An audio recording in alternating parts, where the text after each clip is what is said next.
Hello everyone, my name is Saeideh Samani. Today I'm going to present our project that is designing a web application and a GIS web application and a GIS database. My group members are Mahmoud Rad, Mahmoud Habibnezhad, and Babak Samani. All of us are going to talk about this project, and here is our web application. So user can log in to this web application and get MLPQ input and tag places with different categories in this website. And now I'm going to talk about GIS, what is GIS applications and what are the usages. GIS is Geographical Information System, and it has a lot of uses. For example, in urban planning, accident analysis, transportation planning, environmental impact analysis, agricultural applications. In all of these applications, they are using GIS. In most of these applications, they use geotag. Geotag allows us match date and time information from photos with location information from a GPS unit or from a map. And geotag has lots of features such as it's portable, has graphical user interface, intelligent matching, fine-tune location using Google Maps, fine-tune locations using Google Earth, and can assign location names to photos. In one of popular applications, geotag applications, that the name is Waze, that is real-time navigation application and can display traffic jams, police traps, and accidents. And so we got the idea for our web application using such applications. And our motivation for this project was investigating the design of GIS databases using MySQL, creating a user interface to encode the user data, implementing GIS points on MySQL on a unique application, implementing MLPQ related outputs for a drawn polygon, GIS database update for multi-user applications. And in continue of this presentation, Milad is going to talk about database, and then Mahmoud will talk about MLPQ, and Babak will talk about the web application and how to use that. Thank you for listening. Well, hello everyone. In this phase of our project, we are presenting our database that we implemented for the web application that we introduced in the class. So for this part, we have developed a database using MySQL Server, and we have connected it with the web application that we showed the demo in the class. The database includes 4 different tables. I show you how you can access to that databases. So we created a schema called GeoTag. I show you how to have access to it. So we use GeoTag, and this way our database by default goes to GeoTag. So there are some tables in the GeoTag schema that we can have access using show table command, which is show tables. So you see there are 4 tables: user category relation, category, raw location, and user. So each one of these tables have their own specifications. I go to each of them one by one. So for example, if we want to see what is inside the user category relation, I assume it's right now empty. So um, um,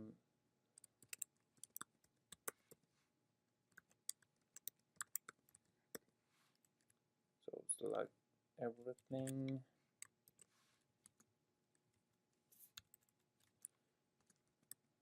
Oh.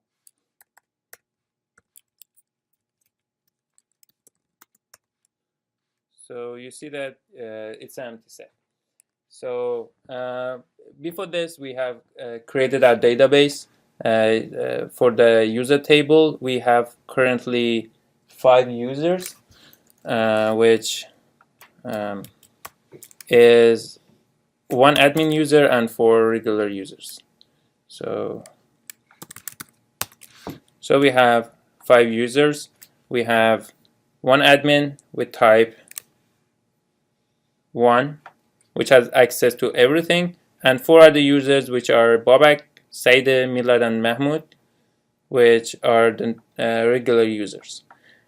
Each one of these users can have access to the other tables to tag the locations, or find the admin user can add categories to our database. So this is a very, very comprehensive design for our web application. So this part of the design is almost over, and I hand this presentation to my other friends to explain more about the web application and, of course, the MLPQ implementation. In this part, I'm going to explain how the MLPQ converter works. So there are 3 main classes here. This is a Java file actually that can export all the latitudes and longitudes in the that the user has been defined in the server, and then those latitudes and longitudes will be actually transformed into a constraint formula for MLPQ. So as you can see, here is a sample of a couple of points with their latitudes and longitudes, and what we want to do here is we want to use the Delaunay triangle to convert the area and actually discretize the area into these triangles, Delaunay triangles, and then we're going to use the inscribed circle of all these triangles to see if the area that we wanted to show by the MLPQ formula is inside or outside. This is very important because the MATLAB code that has been presented to us in the class uses the circumscribed circles of the triangles. Well, the problem with that is that the circumscribed center might be outside a triangle. So we cannot use the points that are outside the triangle to find the constraint formula for the area that we want to show. So we changed that, and this code is actually wrote from the scratch, and the only thing that we used was the concept of Delaunay triangles, the only concept that we have used from the MATLAB code. So then here there are 2 main methods after the main method of the Java. One of them is the right triangle for MLPQ. This will actually write a text file, and you import all the Delaunay triangles into this method, and then as you can see here, the maximum minimum of those points that actually the triangles with which the triangles have been made of, the maximum minimum will be found, and then these are the constraint formulations, and these will be written into a text file that later will be presented to the user. And there's another method here, it's the print triangle. It uses a PDF file, and it creates a document, and we can actually use this API to write or draw anything that we want on a PDF file. So this is very helpful to actually present the area in a discretized manner in a PDF file. So what I'm going to do right now is I'm going to run this for this sample, for the sample of the sample points that we have. So I run the Java code. Okay, so we're done. Now I said I actually used the desktop directory, and as you can see, these are the two files. One of them is the MLPQ file that we're gonna see if that works in the MLPQ software, and this one is the PDF file. So this is the area that has been defined by the user, and you can see that the Java code actually discretized this area into these triangles. Now, because this is a Mac machine, I am going to use a server to run the MLPQ on a Windows machine. So this is the MLPQ. I exported the file before, so I'm going to just open that. This is the text file, and if I open that, you can see that you can get the exact same area that we have been defined before. So this is how, and so later we're gonna we have implemented this Java code into our main script for the web application, web design and web application software that we have. Thank you for your attention. Okay, everyone. So now I wanted to have a demo from our application. So I divided the screen to two parts, two sections. So as you see on the top, we can see the application itself, and on the bottom we have the MySQL server up and running. So then we can check the updates on the server, on the MySQL server. So in this application, as I told you before, we can sign up for a user. So we already did that, and as you see on the bottom of the application, we added 4 or 5 users. The top one is admin. So I go ahead and start with admin, sign in with admin user.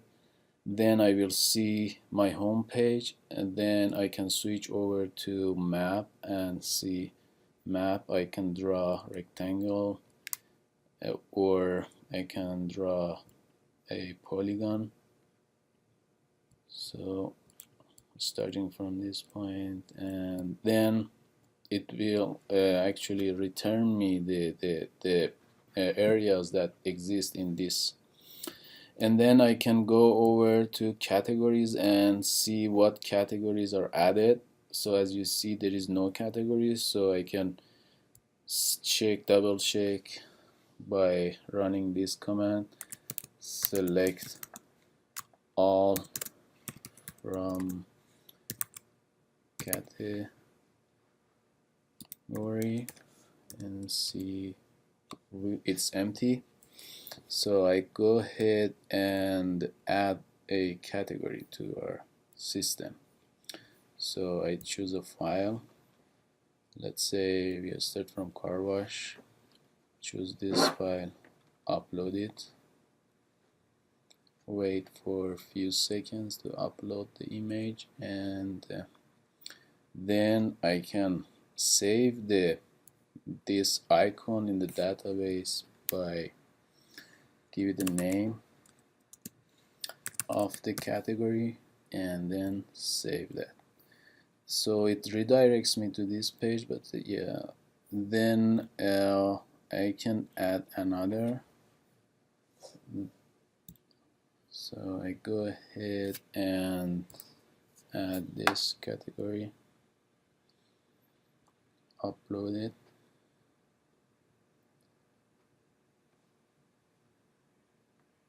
Then it takes a few seconds to upload that. Then I name it coffee shop, and then save that. Then I can check if I have those two categories in my database. So as I said before, we are also saving the image. So as you see, these characters and these are showing that the binary image is saved on the database, and so it shows me like this. And then we have that. So after that we can add more. And also we can see the users here. So if I search for a user like